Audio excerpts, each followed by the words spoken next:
ਦੇ ਬਾਰਡਰਾਂ ਵੱਲ ਗਏ ਹੋ ਉਸ ਟਾਈਮ ਇਕੱਠ ਸੀ 32 ਜਥੇਬੰਦੀਆਂ ਤੁਹਾਡੀਆਂ ਆਂਦੀ ਬਖਰੇਵੇਂ ਪੈ ਗਏ ਵਿਚਾਰਾਂ ਦੀ ਵੰਡ ਕਿਉਂ?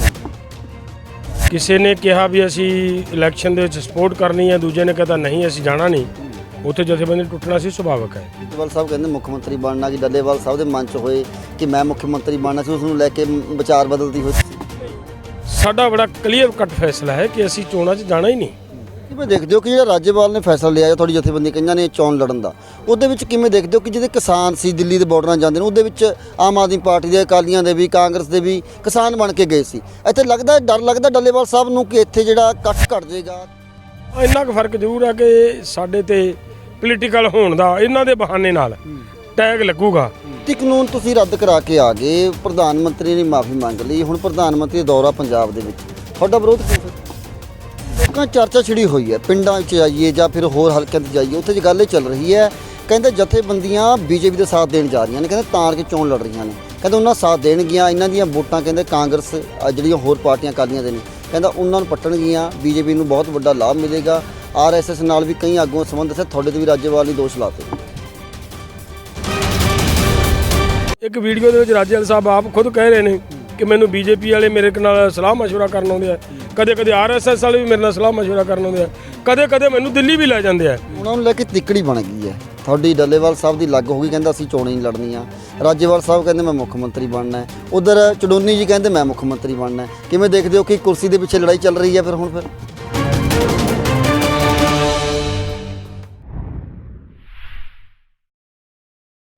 ਕਿਸਾਨੀ ਸੰਘਰਸ਼ ਜਿੱਤ ਕੇ ਆਏ 32 ਜਥੇਬੰਦੀਆਂ ਜਦੋਂ ਪੰਜਾਬ ਮੁੜਦੀਆਂ ਨੇ, ਪੰਜਾਬ ਦੀ ਸਿਆਸਤ ਨੂੰ ਵੀ ਬਦਲਣ ਦੀਆਂ ਗੱਲਾਂ ਕਰਦੀਆਂ ਨੇ, ਤਾਂ ਉਸ ਦੇ ਵਿੱਚ ਉਹਨਾਂ ਵੱਲੋਂ ਦੱਸਿਆ ਗਿਆ ਕਿ ਚੋਣਾਂ ਲੜਨ ਦਾ ਐਲਾਨ ਕੀਤਾ ਹੈ। ਤਾਂ ਕਈ ਜਥੇਬੰਦੀਆਂ ਵੱਲੋਂ ਇੱਕ ਪਾਰਟੀ ਬਣਾਈ ਗਈ ਹੈ, ਸੰਯੁਕਤ ਸਮਾਜ ਮੋਰਚਾ ਪਾਰਟੀ ਬਣਾਈ ਗਈ ਹੈ ਕਿ ਅਸੀਂ 2022 ਦੀ ਚੋਣਾਂ ਲੜਨੀਆਂ ਨੇ, ਪਰ ਕਈ ਜਥੇਬੰਦੀਆਂ ਨੇ ਇਸ ਦਾ ਵਿਰੋਧ ਕੀਤਾ ਹੈ ਕਿ ਅਸੀਂ ਚੋਣਾਂ ਨਹੀਂ ਲੜਨੀਆਂ, ਅਸੀਂ ਪ੍ਰੈਸ ਗਰੁੱਪ ਬਣਾ ਕੇ ਰੱਖਣਾ ਹੈ, ਸਰਕਾਰਾਂ 'ਤੇ ਦਬਾਅ ਬਣਾ ਕੇ ਰੱਖਣਾ ਹੈ। ਉਹਨਾਂ ਜਥੇਬੰਦੀਆਂ ਦੇ ਵਿੱਚ ਜਗਜੀਤ ਸਿੰਘ ਡੱਲੇਵਾਲ, ਬਲਦੇਵ ਸਿੰਘ ਸਿਰਸਾ ਤੇ ਹੋਰ ਕਈ ਜਥੇਬੰਦੀਆਂ ਨੇ, ਤੇ ਬਲਦੇਵ ਸਿੰਘ ਸਿਰਸਾ ਸਾਡੇ ਨਾਲ ਨੇ। ਤੇ ਕਿਵੇਂ ਦੇਖਦੇ ਹੋ ਕਿ ਜਦੋਂ ਦਿੱਲੀ ਦੇ ਬਾਰਡਰਾਂ ਵੱਲ ਗਏ ਹੋ ਉਸ ਟਾਈਮ ਇਕੱਠ ਸੀ 32 ਜਥੇਬੰਦੀਆਂ ਤੁਹਾਡੀਆਂ ਆਂਦੀ ਬਖਰੇਵੇਂ ਪੈ ਗਏ, ਵਿਚਾਰਾਂ ਦੀ ਵੰਡ ਕਿਉਂ ਹੋ ਗਈ? ਦੇਖੋ ਇਹ ਤਾਂ ਸੁਭਾਵਿਕ ਆ ਗੱਲ ਕਿ ਜਦੋਂ ਜਥੇਬੰਦੀਆਂ ਇੰਨੀਆਂ ਬਣਦੀਆਂ ਉਦੋਂ ਵਿਚਾਰਧਾਰਾ ਨਾਲ ਹੀ ਟੁੱਟ ਕੇ ਬਣਦੀਆਂ ਹੁੰਦੀਆਂ। ਕਿਸੇ ਨੇ ਕਿਹਾ ਵੀ ਅਸੀਂ ਇਲੈਕਸ਼ਨ ਦੇ ਵਿੱਚ ਸਪੋਰਟ ਕਰਨੀ ਹੈ, ਦੂਜੇ ਨੇ ਕਹਿੰਦਾ ਨਹੀਂ ਅਸੀਂ ਜਾਣਾ ਨਹੀਂ, ਉੱਥੇ ਜਥੇਬੰਦੀ ਟੁੱਟਣਾ ਸੀ ਸੁਭਾਵਿਕ ਹੈ। ਉਹ ਵਿਚਾਰਾਂ ਸੀ ਜਿਹੜੀਆਂ, ਉਹ ਸੰਵਿਧਾਨ ਸੀ ਜਿਹੜੇ ਉਹ ਲੋਕਾਂ ਦੀਆਂ ਜਥੇਬੰਦੀਆਂ ਦੇ ਕੋਲੇ ਆਪਦੀਆਂ ਦੇ ਕੋਲੇ ਸੀਗੇ। ਖਾਸ ਕਰਕੇ ਹੁਣ ਸਾਡੀ ਸਿੱਧੂਪੁਰ ਜਥੇਬੰਦੀ ਦਾ ਸਾਡਾ ਸੰਵਿਧਾਨ ਹੈ, ਅਸੀਂ ਚੋਣਾਂ 'ਚ ਭਾਗ ਨਹੀਂ ਲੈਣਾ, ਅਸੀਂ ਨਾ ਕਿਸੇ ਨੂੰ ਸਪੋਰਟ ਕਰਨੀ ਹੈ, ਨਾ ਅਸੀਂ ਚੋਣਾਂ ਦੌਰਾਨ ਕਿਸੇ ਦਾ ਵਿਰੋਧ ਕਰਦੇ ਹਾਂ। ਤੋਂ ਅਸੀਂ ਆਪਦੇ ਉਸ ਸਿਧਾਂਤ 'ਤੇ ਖੜੇ ਸੀਗੇ ਔਰ ਅਸੀਂ ਬਾਰ-ਬਾਰ ਇਹ ਕਹਿੰਦੇ ਰਹੇ ਹਾਂ ਕਿ ਸਾਡੇ ਵਿੱਚ ਦੇਖੋ ਅਕਾਲੀ ਵੀ ਨੇ, ਸਾਡੇ 'ਚ ਕਾਂਗਰਸੀ ਵੀ ਨੇ, ਸਾਡੇ ਵਿੱਚ ਆਪ ਦੇ ਵੀ ਨੇ, ਸਾਡੇ 'ਚ ਕੁਛ ਆਦਮੀ ਹੋ ਸਕਦਾ ਕਾਮਰੇਡਾਂ ਦੇ ਵੀ ਹੋਣ, ਹੋ ਸਕਦਾ ਸਾਡੇ ਵਿੱਚ ਕੁਛ ਆਦਮੀ ਬੀਜੇਪੀ ਨੂੰ ਮਤਲਬ ਵੋਟ ਪਾਉਣ ਦੀ ਇੱਛਾ ਰੱਖਣ ਵਾਲੇ ਵੀ ਵਿੱਚ ਫਿਰਦੇ ਹੋਣ। ਤੋਂ ਸਾਰੀ ਬੰਨੀ ਦੇ ਲੋਕ ਰਹਿੰਦੇ ਨੇ, ਜਿਹੜਾ ਕਿਸਾਨੀ ਕਰਨ ਵਾਲਾ ਹੈ ਹਰ ਇੱਕ ਸਾਡੇ ਨਾਲ ਹੈ। ਤਾਂ ਜਦੋਂ ਕਿਸੇ ਇੱਕ ਦੇ ਅਸੀਂ ਹੋਵਾਂਗੇ ਤਾਂ ਉਹ ਸਾਰੇ ਸਾਡੇ ਨਾਲ ਟੁੱਟਣਗੇ। ਜਾਂ ਅਸੀਂ ਇਲੈਕਸ਼ਨ ਲੜਨ ਦੀ ਗੱਲ ਕਰਾਂਗੇ ਤਾਂ ਸਾਰਿਆਂ ਦਾ ਸਾਡੇ ਨਾਲ ਨਾਰਾਜ਼ਗੀ ਬਣੇਗੀ। ਤਾਂ ਉਹਦੇ ਨਾਲੋਂ ਬੈਟਰ ਹੈ ਕਿ ਅਸੀਂ ਪ੍ਰੈਸ਼ਰ ਗਰੁੱਪ ਦੇ ਰੂਪ 'ਚ ਰਹੀਏ। ਜਿਸ ਤਰ੍ਹਾਂ ਪ੍ਰੈਸ਼ਰ ਗਰੁੱਪ ਨੇ ਸੱਤਾਧਾਰੀ ਲੋਕਾਂ ਦੇ ਲਿਆਂਦੇ ਕਾਨੂੰਨਾਂ ਨੂੰ ਪ੍ਰੈਸ਼ਰ ਗਰੁੱਪ ਨੇ ਵਾਪਸ ਕਰਵਾਇਆ ਹੈ, ਇਹ ਤੋਂ ਵੱਡੀ ਤਾਂ ਸਾਡੇ ਕੋਲ ਹੋਰ ਕੋਈ ਮਿਸਾਲ ਹੈ ਹੀ ਨਹੀਂ ਸੀ। ਔਰ ਉਹਦੇ ਵਿੱਚ ਫਿਰ ਵੀ ਉਹਨਾਂ ਨੂੰ ਐਂ ਲੱਗਿਆ ਵੀ ਅਸੀਂ ਤਾਂ ਇਲੈਕਸ਼ਨ ਲੜਨੀ ਹੈ, ਫਿਰ ਉਹ ਫਰਕ ਤਾਂ ਆਉਣੇ ਸੀਗੇ। ਉਹ ਕੁਝ ਜਥੇਬੰਦੀਆਂ ਜਿਹੜੀਆਂ ਇਲੈਕਸ਼ਨ ਤੋਂ ਬਾਹਰ ਰਹਿਣਾ ਚਾਹੁੰਦੀਆਂ ਸੀ ਉਹ ਇੱਕ ਸਾਈਡ ਤੇ ਹੋ ਗਈਆਂ, ਜਿਨ੍ਹਾਂ ਨੇ ਇਲੈਕਸ਼ਨ ਲੜਨਾ ਇੱਕ ਸਾਈਡ ਤੇ ਚਲੇ ਗਈਆਂ। ਉਸ ਨੂੰ ਲੈ ਕੇ ਲੋੜ ਤਾਂ ਨਹੀਂ ਹੋ ਗਈ ਕਿ ਜਿੱਦਾਂ ਹੁਣ ਰਾਜੇਵਾਲ ਸਾਹਿਬ ਕਹਿੰਦੇ ਮੁੱਖ ਮੰਤਰੀ ਬਣਨਾ ਕਿ ਡੱਲੇਵਾਲ ਸਾਹਿਬ ਦੇ ਮਨ 'ਚ ਹੋਏ ਕਿ ਮੈਂ ਮੁੱਖ ਮੰਤਰੀ ਬਣਨਾ ਸੀ, ਉਸ ਨੂੰ ਲੈ ਕੇ ਵਿਚਾਰ ਬਦਲਦੀ ਹੋਈ ਤੁਸੀਂ? ਨਹੀਂ, ਦੇਖੋ ਸਾਡਾ ਤੇ ਤੁਸੀਂ ਸ਼ੁਰੂ ਤੋਂ ਮੇਰੀਆਂ ਇੰਟਰਵਿਊਜ਼ ਦੇਖੋ, ਚੈੱਕ ਕਰ ਲਓ, ਸਾਡੀ ਜਥੇਬੰਦੀ ਦਾ ਸੰਵਿਧਾਨ ਚੈੱਕ ਕਰ ਲਓ। ਸਾਡਾ ਬੜਾ ਕਲੀਅਰ ਕੱਟ ਫੈਸਲਾ ਹੈ ਕਿ ਅਸੀਂ ਚੋਣਾਂ 'ਚ ਜਾਣਾ ਹੀ ਨਹੀਂ। ਸਾਨੂੰ ਪਤਾ ਹੈ ਕਿ ਚੋਣਾਂ 'ਚ ਜਾਣ ਦੇ ਨਾਲ ਅਸੀਂ ਕੁਝ ਨਹੀਂ ਕਰ ਸਕਦੇ ਲੋਕਾਂ ਦਾ। ਐਡਾ ਮੈਂ ਹੁਣ ਤੁਹਾਡੇ ਨਾਲ ਜਿਹੜੀ ਗੱਲ ਕਰਕੇ ਐਡਾ ਵੱਡਾ ਪ੍ਰੂਫ ਪਿਆ ਸਾਡੇ ਕੋਲੇ ਕਿ ਸਰਕਾਰ ਦੇ ਬਣਾਏ ਕਾਨੂੰਨ ਰੱਦ ਕਰਤੇ ਅਸੀਂ। ਉਹ WTO ਦੀਆਂ ਨੀਤੀਆਂ ਦੇ ਤਹਿਤ ਬਣੇ ਕਾਨੂੰਨ ਰੱਦ ਕਰਦੇ, ਜਿਨ੍ਹਾਂ ਦੇ ਉੱਤੇ ਐਡਾ ਵੱਡਾ ਦਬਾਅ ਸੀ ਕਿ ਹਰ ਹਾਲ ਦੇ ਵਿੱਚ ਕਿਸਾਨਾਂ ਦੀ MSP ਬੰਦ ਕਰਨੀ ਆ।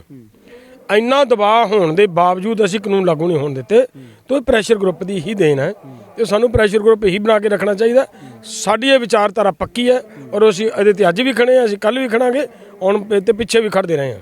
ਕਿਵੇਂ ਦੇਖਦੇ ਹੋ ਕਿ ਜਿਹੜਾ ਰਾਜੇਵਾਲ ਨੇ ਫੈਸਲਾ ਲਿਆ ਜਾਂ ਤੁਹਾਡੀ ਜਥੇਬੰਦੀ ਕਈਆਂ ਨੇ ਚੋਣ ਲੜਨ ਦਾ, ਉਹਦੇ ਵਿੱਚ ਕਿਵੇਂ ਦੇਖਦੇ ਹੋ ਕਿ ਜਿਹੜੇ ਕਿਸਾਨ ਸੀ ਦਿੱਲੀ ਦੇ ਬਾਰਡਰਾਂ ਜਾਂਦੇ ਨੇ, ਉਹਦੇ ਵਿੱਚ ਆਮ ਆਦਮੀ ਪਾਰਟੀ ਦੇ, ਅਕਾਲੀਆਂ ਦੇ ਵੀ, ਕਾਂਗਰਸ ਦੇ ਵੀ ਕਿਸਾਨ ਬਣ ਕੇ ਗਏ ਸੀ। ਇੱਥੇ ਡਰ ਲੱਗਦਾ ਡੱਲੇਵਾਲ ਸਾਹਿਬ ਨੂੰ ਕਿ ਇੱਥੇ ਜਿਹੜਾ ਇਕੱਠ ਘਟ ਜਾਏਗਾ, ਕਿਤੇ ਨਾ ਕਿਤੇ ਵੋਟਰ ਘਟ ਜਾਣਗੇ, ਅਬ ਤਾਂ ਹੋਣਗੀਆਂ ਉਹਨਾਂ ਦੀ ਜ਼ਮਾਨਤਾਂ, ਤਾਂ ਇਸ ਨੂੰ ਲੈ ਕੇ ਡਰ ਲੱਗਦਾ, ਤਾਂ ਕਰਕੇ ਚੋਣਾਂ ਲੜੀਆਂ ਜਾ ਰਹੀਆਂ। ਫਿਰ ਦੇਖੋ, ਜੇ ਤਾਂ ਅਸੀਂ ਸਾਰੇ ਹੀ ਇਸ ਪਾਸੇ ਨੂੰ ਤੁਰ ਜਾਂਦੇ ਤਾਂ ਜ਼ਰੂਰ ਲੋਕਾਂ ਦੇ ਮਨ 'ਚ ਇਹ ਗੱਲ ਆਉਣੀ ਸੀ।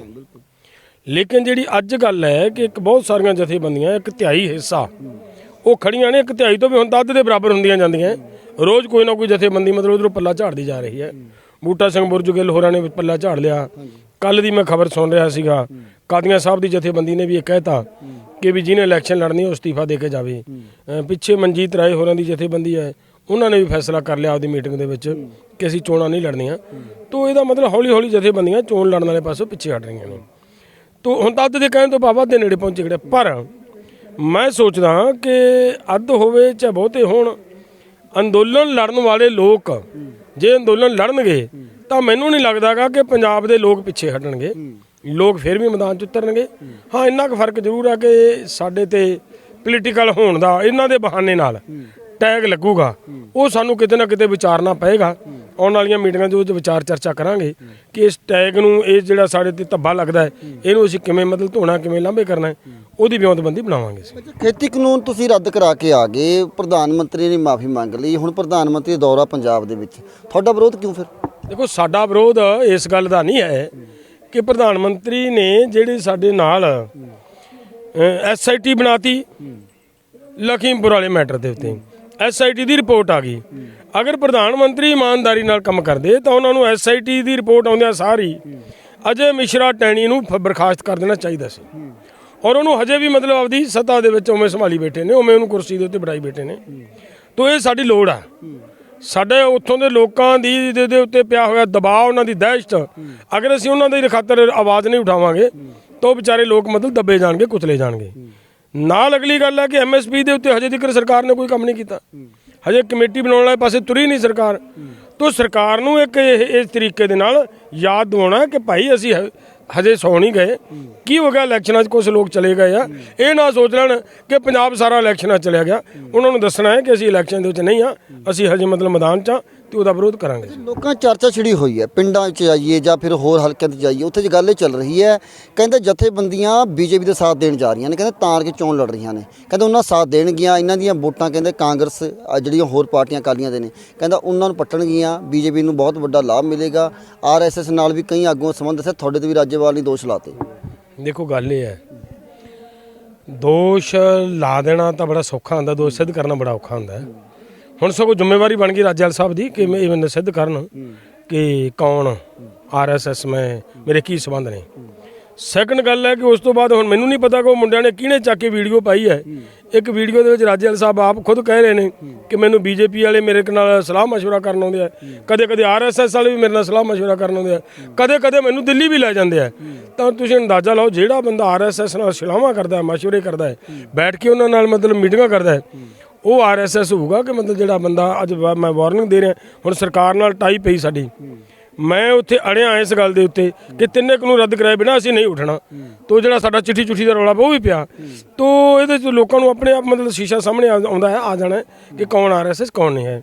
ਹੁਣ ਜਿਹੜੀ ਗੱਲ ਤੁਸੀਂ ਕੀਤੀ ਹੈ ਕਿ ਲੋਕ ਕਹਿੰਦੇ ਨੇ ਵੀ ਇਹਨਾਂ ਨੂੰ BJP ਨੇ, ਦੇਖੋ ਕੁਝ ਸਮੇਂ ਦੇ ਵਿੱਚ ਇਹ ਤਾਂ ਬੜੀ ਤਰ੍ਹਾਂ ਦੀਆਂ ਗੱਲਾਂ ਸਾਹਮਣੇ ਨਿਕਲ ਕੇ ਆਉਣਗੀਆਂ, ਬੜੀ ਤਰ੍ਹਾਂ ਦੇ ਦੋਸ਼ ਲੱਗਣਗੇ। ਕੋਈ BJP ਵੀ ਕਹੇਗਾ, ਕੋਈ ਇਹਨਾਂ ਨੂੰ ਕਾਂਗਰਸ ਦੇ ਵੀ ਕਹੇਗਾ, ਕੋਈ ਸਰਕਾਰ ਦੇ ਕਹੇਗਾ, ਕੋਈ ਗੈਰ ਸਰਕਾਰੀ ਕਹੇਗਾ। ਲੇਕਿਨ ਇਹਨਾਂ ਗੱਲਾਂ ਤੋਂ ਹੀ ਅਸੀਂ ਇਹ ਕਹਿ ਰਹੇ ਸੀਗੇ ਕਿ ਸਾਨੂੰ ਇਹ ਤੋਂ ਬਚਣਾ ਚਾਹੀਦਾ, ਪ੍ਰੈਸ਼ਰ ਗਰੁੱਪ ਕਾਇਮ ਰੱਖਣਾ ਚਾਹੀਦਾ। BJP ਦੇ ਆਗੂ ਕਹਿੰਦੇ ਕਾਫੀ ਵਾਰ ਕਿਹਾ ਅੰਦੋਲਨ ਦੇ ਵਿੱਚ ਕਿ ਇਹ ਜਥੇਬੰਦੀਆਂ ਇਲੈਕਸ਼ਨ ਲੜਨਗੀਆਂ ਪੰਜਾਬ ਦੇ ਵਿੱਚ ਆਣ ਕੇ, ਕਹਿੰਦਾ ਕਿਸਾਨੀ ਸੰਘਰਸ਼ ਖਤਮ ਹੋਣ ਤੋਂ ਨਾਲ ਦੀ ਨਾਲ ਕਹਿੰਦਾ ਲੜਨਗੀਆਂ ਚੋਣਾਂ। ਸਾਡੀ ਗੱਲ ਸੱਚ ਹੋ ਗਈ ਬਿਲਕੁਲ। ਕਿਵੇਂ ਦੇਖਦੇ ਹੋ ਕਿ ਉਹ ਕਹਿੰਦਾ ਕਿ ਚੋਣਾਂ ਦੇ ਸਮੇਂ ਕਿਉਂ ਅੰਦੋਲਨ ਖਤਮ ਕਰਨਾ ਪੈ ਗਿਆ? ਸੱਚਾਈ ਹੈ ਬਿਲਕੁਲ। ਫਿਰ ਮੈਂ ਉਹਨੂੰ ਇਹ ਪੁੱਛਣਾ ਚਾਹਣਾ ਕਿ ਜਿਹੜੀਆਂ 10-11 ਜਥੇਬੰਦੀਆਂ, ਹੁਣ ਤਾਂ 13-14 ਹੋ ਗਈਆਂ, ਜਿਹੜੀਆਂ ਜਥੇਬੰਦੀਆਂ ਇਲੈਕਸ਼ਨਾਂ ਤੋਂ ਬਾਹਰ ਖੜੀਆਂ, ਉਹ ਨਹੀਂ BJP ਦੇ ਲੀਡਰਾਂ ਨੂੰ ਦੱਸਦੀਆਂ। ਜਿਹੜੀਆਂ ਲੜ ਰਹੀਆਂ ਉਹ ਤਾਂ ਦੱਸ ਰਹੀਆਂ ਵੀ ਇਹ ਅਸੀਂ ਕਹਿੰਦੇ ਸੀਗੇ ਤੇ ਅਸੀਂ ਉਹ ਵੀ ਤਾਂ ਖੜੇ ਆ ਨਾ, ਜਿਹੜੇ ਕਹਿੰਦੇ ਸੀ ਸਾਡਾ ਰਾਜਨੀਤੀ ਨਾਲ ਕੋਈ ਸੰਬੰਧ ਨਹੀਂ, ਅਸੀਂ ਤਾਂ ਆਪਦੀ ਲੜਾਈ ਲੜਨਾ ਆ। ਤੇ ਲੜਾਈ ਲੜਨ ਵਾਲੇ ਹਜੇ ਵੀ ਹੈਗੇ ਨੇ, ਉਹ ਉਵੇਂ ਰਹਿਣਗੇ। ਕੋਈ BJP ਦੇ ਨਾਲ ਲੀਡਰਾਂ ਦੀਆਂ ਨਾਲ ਗੱਲਾਂ ਨਾਲ ਕੋਈ ਫਰਕ ਨਹੀਂ ਪੈਣਾ। ਕਿਵੇਂ ਦੇਖਦੇ ਹੋ ਕਿ ਆਉਣ ਵਾਲਾ ਭਵਿੱਖ ਕੀ ਲੱਗਦਾ ਪੰਜਾਬ ਦਾ ਕਿ ਕਿਵੇਂ ਦੀ ਸਰਕਾਰ ਬਣੂਗੀ? ਜਥੇਬੰਦੀਆਂ ਤੁਹਾਡੇ ਵੀ ਖੜ ਗਈਆਂ ਨੇ, ਕਹਿੰਦੇ ਗੱਠਜੋੜ ਵੀ ਕਰਨ ਦਾ ਗੱਲਾਂ ਚੱਲ ਰਹੀਆਂ ਨੇ ਕਿ ਆਪ ਨਾਲ ਕਿਵੇਂ ਦੇਖਦੇ ਹੋ ਗੱਠਜੋੜ ਹੋਣ ਨਾਲ ਆ ਜਾਏਗੀ ਕੋਈ ਸੀਟ ਤੁਹਾਡੀ ਕਿਸਾਨਾਂ ਦੀ? ਸਮੇਂ ਦੇ ਮੁਤਾਬਕ ਨਹੀਂ, ਸਾਡੀ ਤਾਂ ਮੈਂ ਤਾਂ ਕਹਾਂ ਜੇ ਮੈਂ ਇਲੈਕਸ਼ਨ ਲੜਨ ਦੇ ਵਿੱਚ ਮੇਰੀ ਜਥੇਬੰਦੀ ਹੋਵੇ ਤਾਂ। ਮੇਰੀ ਜਥੇਬੰਦੀ ਨਹੀਂ ਹੈ ਆਪਣਾ ਪਰਸਨਲ ਵੈਸੇ ਮੈਂ ਨਹੀਂ, ਮੇਰਾ ਤਾਂ ਦੇਖੋ ਗੱਲ ਕੀ ਹੈ, ਇਹਦਾ ਲੋਕਾਂ ਦੇ ਉੱਤੇ ਡਿਪੈਂਡ ਕਰਦਾ ਹੁੰਦਾ ਹੈ, ਲੋਕ ਕੀ ਚਾਹੁੰਦੇ ਨੇ। ਅਗਰ ਲੋਕ ਚਾਹਣਗੇ ਤੇ ਲੋਕ ਵੋਟਾਂ ਪਾਉਣਗੇ ਖੁਸ਼ੀ ਨਾਲ ਤਾਂ ਆ ਵੀ ਸਕਦੇ ਨੇ, ਸਰਕਾਰਾਂ ਬਣ ਸਕਦੀਆਂ ਨੇ, ਐਸੀ ਕੋਈ ਗੱਲ ਨਹੀਂ। ਤੁਹਾਨੂੰ ਯਾਦ ਹੋਏਗਾ ਕਿ ਸ਼ਾਇਦ ਮਤਲਬ ਤੁਸੀਂ ਉਹ ਘਟਨਾ ਨੂੰ ਧਿਆਨ 'ਚ ਲਓਗੇ ਤਾਂ ਪਤਾ ਲੱਗੇਗਾ ਕਿ ਸਿਮਰਜੀਤ ਮਾਨ ਵਰਗੇ ਲੋਕਾਂ ਨੇ ਜੇਲ੍ਹਾਂ 'ਚੋਂ ਬੈਠੇ ਜਿੱਤਾ ਕੇ ਬਾਹਰ ਕੱਢ ਲਏ ਸੀ। ਤੋ ਜੇਕਰ ਲੋਕਾਂ ਨੂੰ ਚੰਗੇ ਲੱਗਣਗੇ ਲੀਡਰ ਇਹ ਤਾਂ ਲੋਕ ਪਾ ਲੈਣਗੇ ਵੋਟਾਂ ਇਹਨਾਂ ਨੂੰ, ਤੇ ਜੇਕਰ ਲੋਕਾਂ ਨੂੰ ਲੀਡਰਾਂ ਦੇ ਦੀਆਂ ਗੁਣ ਔਗਣ ਸਾਹਮਣੇ ਨੇ, ਜੇ ਉਹ ਲੋਕਾਂ ਨੇ ਮਾਪ ਤੋਲ ਕਰਨਾ ਹੈ, ਜਿਹੜਾ ਲੋਕਾਂ ਨੂੰ ਜਿਹੜਾ ਗੱਲ ਠੀਕ ਲੱਗੇ ਲੋਕ ਉਹ ਕਰਨਗੇ। ਚੋਣਾਂ ਨੂੰ ਲੈ ਕੇ ਤਿੱਕੜੀ ਬਣ ਗਈ ਹੈ ਤੁਹਾਡੀ। ਡੱਲੇਵਾਲ ਸਾਹਿਬ ਦੀ ਲੱਗ ਹੋ ਗਈ, ਕਹਿੰਦਾ ਅਸੀਂ ਚੋਣਾਂ ਹੀ ਲੜਨੀਆਂ। ਰਾਜੇਵਾਲ ਸਾਹਿਬ ਕਹਿੰਦੇ ਮੈਂ ਮੁੱਖ ਮੰਤਰੀ ਬਣਨਾ ਹੈ, ਉਧਰ ਚਡੂਨੀ ਜੀ ਕਹਿੰਦੇ ਮੈਂ ਮੁੱਖ ਮੰਤਰੀ ਬਣਨਾ ਹੈ। ਕਿਵੇਂ ਦੇਖਦੇ ਹੋ ਕਿ ਕੁਰਸੀ ਦੇ ਪਿੱਛੇ ਲੜਾਈ ਚੱਲ ਰਹੀ ਹੈ ਫਿਰ? ਨਹੀਂ, ਸਾਡੀ ਤੇ ਯਾਰ ਕੋਈ ਕੁਰਸੀ ਵਾਲੀ ਗੱਲ ਨਹੀਂ ਹੈ। ਸਾਡੀ ਤਾਂ ਲੜਾਈ ਹੈ ਕਿ ਜਿਹੜਾ ਸਾਡੀ ਹਜੇ ਉਹ ਮਸਲੇ ਪਏ ਨੇ ਜਿਨ੍ਹਾਂ ਦੇ ਅਸੀਂ ਲੜ ਰਹੇ ਸੀ, ਉਹ ਮਸਲੇ ਸਾਡੇ ਪਏ ਨੇ। ਜਿੰਨਾ ਚਿਰ ਉਹ ਮਸਲੇ ਹਜੇ ਅਸੀਂ ਸੋਲਵ ਨਹੀਂ ਕਰਾ ਲੈਂਦੇ, ਉਹ ਲੜਾਈ ਹਜੇ ਸਾਡੀ ਜਾਰੀ ਹੈ। ਉਹ ਲੜਾਈ ਨੂੰ ਜਾਰੀ ਰੱਖਣ ਵਾਸਤੇ ਸਾਡਾ ਤਾਂ ਮਤਲਬ ਸ਼ੁਰੂ ਤੋਂ ਹੀ ਇਹ ਪ੍ਰੋਗਰਾਮ ਸੀਗਾ। ਅਸੀਂ ਤਾਂ ਸਗੋਂ ਇਹ ਚਾਹੁੰਦੇ ਸੀ ਕਿ ਹੁਣ ਇਲੈਕਸ਼ਨ ਹਜੇ ਵੀ ਮਹੀਨਾ ਡੇਢ ਮਹੀਨਾ ਪਿਆ ਤੇ ਐਡੀ ਛੇਤੀ ਉਹਨੂੰ ਖਤਮ ਕਰਨ ਦੀ ਬਜਾਏ ਅਗਰ ਅਸੀਂ ਮਹੀਨਾ ਉੱਥੇ ਹੀ ਹੋਰ ਲਾ ਦਿੰਦੇ ਟਿਕਾ ਕੇ, ਤਾਂ ਮੈਨੂੰ ਲੱਗਦਾ ਉਹ MSP ਦੀ ਗਰੰਟੀ ਦੇ ਉੱਤੇ ਵੀ ਕੁਝ ਨਾ ਕੁਝ ਹੋ ਜਾਣਾ ਸੀ ਤੇ ਆ ਜਿਹੜੇ ਅਜੇ ਮਿਸ਼ਰਾ ਟਹਿਣੀ ਵੀ ਅੰਦਰ ਤੁੰਨਿਆ ਜਾਣਾ ਸੀਗਾ। ਇਹ ਸਾਡੀ ਮਤਲਬ ਕਾਲ ਨੇ ਮਤਲਬ ਨੁਕਸਾਨ ਕੀਤਾ। ਡੱਲੇਵਾਲ ਸਾਹਿਬ ਦਾ ਨਿੱਜੀ ਵਿਚਾਰ ਕੀ ਹੈ ਕਿ ਜੇ ਤੁਹਾਡੀ ਜਥੇਬੰਦੀਆਂ 20 ਦੇ ਕਰੀਬ ਜਿਹੜੇ ਦੱਸਿਆ ਜਾ ਰਿਹਾ ਹੈ ਕਿ ਕੁਝ ਚੋਣਾਂ ਲੜ ਰਹੀਆਂ ਨੇ, ਜੇ ਉਹ ਚੋਣਾਂ ਲੜਦੀਆਂ ਨੇ ਤਾਂ ਲੱਗਦਾ ਨਹੀਂ ਕਿ ਲੋਕਾਂ ਦਾ ਵਿਸ਼ਵਾਸ, ਕਿਸਾਨਾਂ ਦਾ ਵਿਸ਼ਵਾਸ ਤੁਹਾਡੀ ਜਥੇਬੰਦੀ ਦਾ ਉੱਠ ਗਿਆ? ਕਿਉਂਕਿ ਜਿਹੜਾ ਬਾਰ-ਬਾਰ ਕਹਿੰਦੇ ਕਿ ਪ੍ਰੈਸ਼ਰ ਗਰੁੱਪ ਬਣਾ ਕੇ ਰੱਖਦੇ, ਸਰਕਾਰਾਂ ਦੇ ਉੱਤੇ ਦਬਾਅ ਬਣਾ ਕੇ ਰੱਖਦੇ, ਕਿੰਨਾ ਘਾਟਾ ਪਵੇਗਾ ਆਉਣ ਵਾਲੇ ਸਮੇਂ ਦੇ ਵਿੱਚ ਜੇ ਇਹ ਵਿਸ਼ਵਾਸ ਟੁੱਟਦਾ ਲੋਕਾਂ ਦਾ? ਤਾਂ ਇਹ ਦੇਖੋ, ਅੱਜ ਕੋਈ ਗੱਲ ਕਹਿਣੀ ਮਤਲਬ ਮੈਨੂੰ ਲੱਗਦਾ ਠੀਕ ਨਹੀਂ ਹੈ। ਸਮਾਂ ਆਏਗਾ, ਸਮਾਂ ਦੱਸੇਗਾ ਲੋਕਾਂ ਦਾ ਵਿਸ਼ਵਾਸ ਬਹਾਲ ਕਿਵੇਂ ਰੱਖਣਾ ਹੈ, ਰਹਿੰਦਾ ਹੈ ਜਾਂ ਲੋਕਾਂ ਦਾ ਵਿਸ਼ਵਾਸ ਟੁੱਟਦਾ ਹੈ।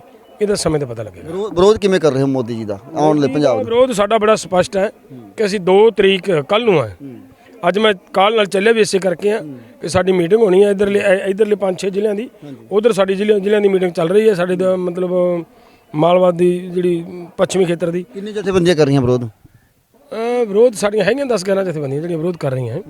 ਪ੍ਰੋਗਰਾਮ ਹੈ ਕਿ ਅਸੀਂ 2 ਤਰੀਕ ਨੂੰ ਵੱਧ ਤੋਂ ਵੱਧ ਮਤਲਬ ਪਿੰਡਾਂ ਦੇ ਵਿੱਚ ਮੋਦੀ ਦੇ ਪੁਤਲੇ ਫੂਕੇ ਜਾਣ, ਲੋਕਾਂ ਨੂੰ ਅਵੇਅਰਨੈਸ ਦਿੱਤੀ ਜਾਏ। ਉਸ ਤੋਂ ਬਾਅਦ ਡਿਸਟ੍ਰਿਕਟ ਪੱਧਰ ਦੇ ਉੱਤੇ, ਬਲਾਕ ਪੱਧਰ ਦੇ ਉੱਤੇ ਅਸੀਂ ਮਤਲਬ ਇੱਕ ਤਰ੍ਹਾਂ ਦਾ ਪੂਰੇ ਪੰਜਾਬ ਦੇ ਵਿੱਚ ਬਾਹਰ ਨਿਕਲੇ ਦਿਸੀਏ ਕਿ ਲੋਕ ਮਤਲਬ ਵਿਰੋਧ ਕਰ ਰਹੇ ਮੋਦੀ ਦਾ। ਠੀਕ ਹੈ, ਬਿਲਕੁਲ ਤੁਸੀਂ ਦੇਖ ਸਕਦੇ ਇਹ ਜਗਜੀਤ ਸਿੰਘ ਡੱਲੇਵਾਲ ਜਿਨ੍ਹਾਂ ਨੇ ਦੱਸਿਆ ਕਿ ਪ੍ਰਧਾਨ ਮੰਤਰੀ ਨਰਿੰਦਰ ਮੋਦੀ ਦਾ ਵਿਰੋਧ ਹੋਏਗਾ ਆਉਣ ਤੇ ਪੰਜਾਬ ਤੇ ਕਈ ਜਥੇਬੰਦੀਆਂ ਵਿਰੋਧ ਦੇ ਵਿੱਚ ਅੱਗੇ ਆਉਣਗੀਆਂ। ਤਸਵੀਰਾਂ ਤੁਹਾਨੂੰ ਦਿਖਾਈਆਂ, ਦੱਸਿਆ ਇਹਨਾਂ ਨੇ ਬਿਲਕੁਲ ਕਿ ਚੋਣਾਂ ਲੜਨ ਦਾ ਸਾਡਾ ਕੋਈ ਇਰਾਦਾ ਨਹੀਂ। ਇਸ ਗਰੁੱਪ ਬਣਾ ਕੇ ਇਹਨਾਂ ਦੱਸਿਆ ਕਿ ਰੱਖਣਾ ਜ਼ਰੂਰੀ ਹੈ। ਤਾਂ ਇਸ ਨੂੰ ਲੈ ਕੇ ਵੱਧ ਤੋਂ ਵੱਧ ਖਬਰ ਸ਼ੇਅਰ ਕਰਿਓ ਕਿ ਤੁਸੀਂ ਦੇਖ ਸਕਦੇ ਹੋ ਕਿ ਜਗਜੀਤ ਸਿੰਘ ਡੱਲੇਵਾਲ ਜਿਨ੍ਹਾਂ ਨੇ ਦੱਸਿਆ ਸੀ ਕਿ ਪ੍ਰਧਾਨ ਮੰਤਰੀ ਨਰਿੰਦਰ ਮੋਦੀ ਦਾ ਵਿਰੋਧ ਕਰਨਾ, ਤਾਂ ਇਸ ਨੂੰ ਲੈ ਕੇ ਦੇਖਦੇ ਹੁਣ ਪੰਜਾਬ ਦੇ ਵਿੱਚ ਆਉਣ ਤੇ ਪ੍ਰਧਾਨ ਮੰਤਰੀ ਨਰਿੰਦਰ ਮੋਦੀ ਦਾ ਕਿੰਨਾ ਕੁ ਵੱਡਾ ਵਿਰੋਧ ਜਥੇਬੰਦੀਆਂ ਕਰਦੀਆਂ ਨੇ, ਕਿੰਨਾ ਕੁ ਲੋਕ ਇਹਨਾਂ ਸਾਥ ਦਿੰਦੇ ਨੇ। ਤੁਹਾਡੇ ਨਾਲ ਕੈਮਰਾਮੈਨ ਸਤਵੰਤ ਦੇ ਨਾਲ ਹਰਤੇਜ ਸਿੰਘ ਤੇਜੀ, HN1 ਨਿਊਜ਼, ਨਿਊ ਚੰਡੀਗੜ੍ਹ।